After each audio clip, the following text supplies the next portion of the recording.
নমস্কার বন্ধুরা, sister tasty কিচেনে আপনাদের সবাইকে স্বাগত জানাই। আর আজকের টেস্টি কিচেনের রেসিপি হচ্ছে পটল পোলাও। তো পটল পোলাওটা আমি প্রথম থেকে কি করে বানাচ্ছি, আপনারা প্রথম থেকে শেষ পর্যন্ত ভিডিওটা দেখুন যে কিভাবে আমি বানাচ্ছি। প্রথমে আমি কড়াইতে আমি ওভেনে আগুন দিয়ে আমি কড়াই সরিয়ে দিয়েছি। এইবারে আমি দিয়ে দেবো ঘি।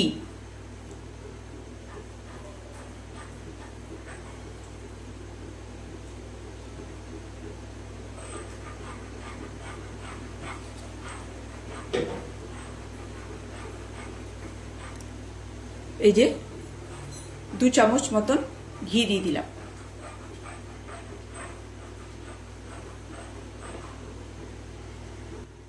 বন্ধুরা, আমার কড়াইয়ে তেল গরম হয়ে গেছে, আর এর মধ্যে দিয়ে দেবো আমি তেজপাতা, গোটা গরম মশলার মধ্যে দারচিনি আর এলাচ।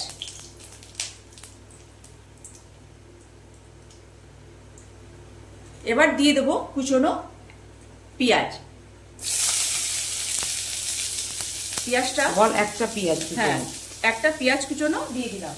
এবার পেঁয়াজটা আমি ভাজবো লাল লাল করে না, জাস্ট পেঁয়াজের যে কাঁচা গন্ধটা, মানে ব্রাউনও হবে না, একটু বাদামি বাদামি টাইপ আসবে, গোলাপি গোলাপি, পিঙ্ক, বাদামি হবে না, পিঙ্ক পিঙ্ক হবে। পেঁয়াজের যে কাঁচা গন্ধটা সরে যাবে, সেই পজিশনে আমি পেঁয়াজটা ভাজবো।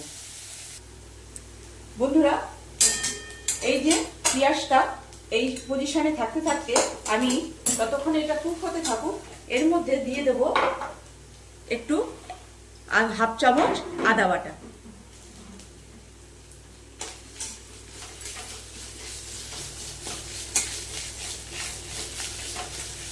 আদাটাকেও সুন্দর করে কষে নিতে হবে।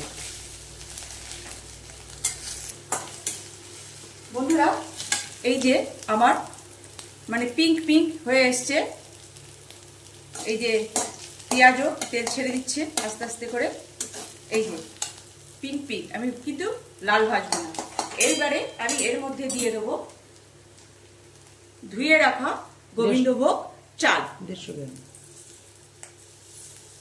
150 গ্রাম বল, হ্যাঁ 100 গ্রাম মতন আমি চাল দিলাম। এবার এটাকে সুন্দর করে, মানে যতক্ষণ পর্যন্ত এর থেকে সেন্ট না বেরোবে ভাজার, ততক্ষণ পর্যন্ত আমি ভাজবো। বন্ধুরা, এই যে আমার চাল ভাজা হয়ে গেছে। এইবারে যেহেতু পটল পোলাও, এই যে আমি আগে থেকে টাইমের সাপেক্ষে আমি এই পটলটা আর আলুটা আমি আগে থেকে ভেজে রেখেছি। এইবার এই ভাজা পটল আর আলু এর মধ্যে দিয়ে দেবো। এবার একটু কষে তারপরে গরম জল দেব। বন্ধুরা, এবার দিয়ে দেবো পরিমাণ মতন নুন।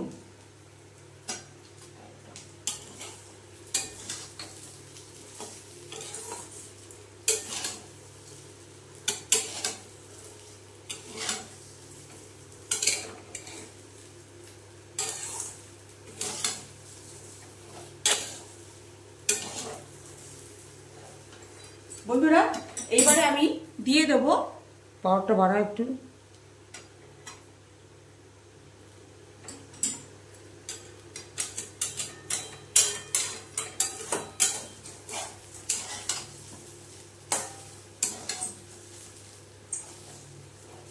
এই যে চালের সঙ্গে আমি এই ভাজাটা একটু কষে নিলাম, যাতে যেহেতু একটুখানি পেঁয়াজ ফিয়াজ সব আছে।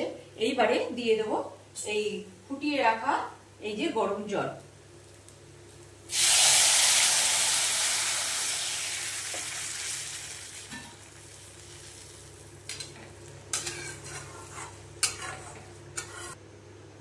বন্ধুরা, পরিমাণ মতন আমি হাফ কাপ, আমার মানে হাফ গ্লাস, মানে 100 গ্রাম আমি চাল নিয়েছি একটা কাপ মেপে, সেই তার কাপের 3-4 কাপ জল আমি দিয়ে দিয়েছি। এর মধ্যে এবার আমি অ্যাড করব দুধ। এখানে আপনারা খোয়াও ব্যবহার করতে পারেন।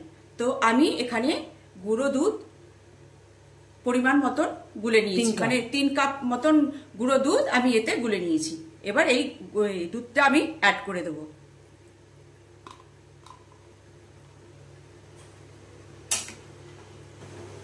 বন্ধুরা, এবারে দিয়ে দেবো পরিমাণ মতন একটু চিনি।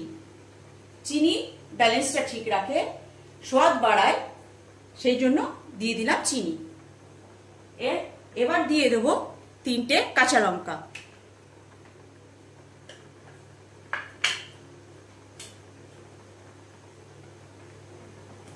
আর দিয়ে দেবো কিশমিশ,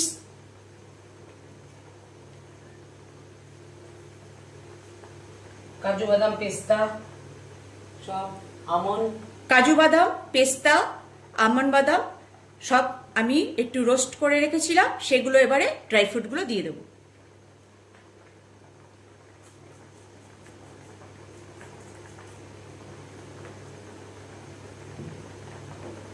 আর দিয়ে দেবো বেরেস্তা।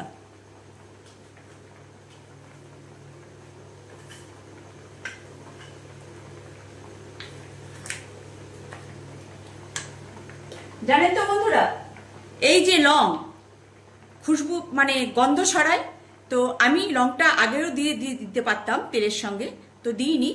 এখন যদি দিই এর গন্ধটা একটু এক্সট্রা আলাদা আসে, সেই জন্য এখন আমি এই 3টে লং দিয়ে দিলাম। আপনারাও এইরকম লাস্টে দেবেন।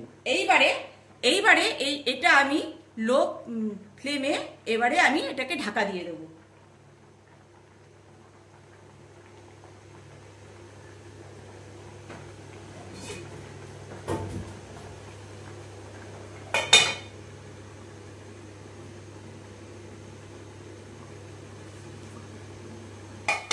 বন্ধুরা, আমার 10 মিনিট হয়ে গেছে, এবারে ঢাকা খুলে দেখছি এটা কি অবস্থা।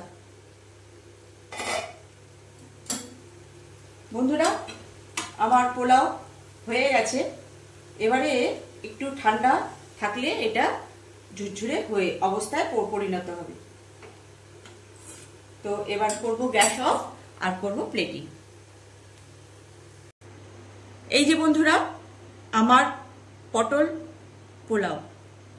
তো পটল পোলাওটা এখন গরমটাই আপনাদের সামনে আমি দেখাচ্ছি, সেই জন্য একটুখানি এরকমটা মনে হচ্ছে, কিন্তু একটু ঠান্ডা হলে রেস্ট পেয়ে গেলে ও ঝরঝরে হয়ে যাবে। কেন কি আমি চালটা তো পুরো ঘিয়ে ভেজেছি, সুতরাং ওটা আটকে থাকবে না, ঝরঝরে হয়ে যাবে। আর এই যে আমার পটল পোলাও, তো কেমন লাগছে বন্ধুরা? আপনারা একদম সামান্য রেসিপি, আপনারাও বানিয়ে করে খেতে পারবেন বাড়িতে। একটু চাল আর আলু পটল থাকলে আর একটু দুধ থাকলেই হয়ে গেল। আত্মীয় স্বজন এলে বাড়িতে কিছু নেই, এইটুকু আছে, এইটুকু বানিয়ে আপনি সার্ভ করলে আপনার বাবা 4 চাঁদ লেগে যাবে। তো এখনই খুব সুন্দর সুগন্ধ বেরিয়েছে, আর টেস্টটা তো অমায়িক হয়েছে, আর সুগন্ধটাও সুন্দর বেরিয়েছে। সেটা তো আমি আর শুধু আমি ক্যামেরায় দেখাতেই পারি, আমি খাওয়াতেও পারছি না আর শুকাতেও পারছি না। সুতরাং এই জন্য আপনাকে করে খেতে হবে। আর কেমন লাগছে, ভালো লাগলে একটু কমেন্টস দেবেন, আর লাইক শেয়ার করবেন, যাতে আমার নতুন চ্যানেল এটা আমার নতুন রেসিপি আমি আপনাদের প্রতিদিন আমি আপনাদের সামনে উপস্থাপনা করব। তো আজকে এই পর্যন্তই। ভালো লাগলে শেয়ার করবেন।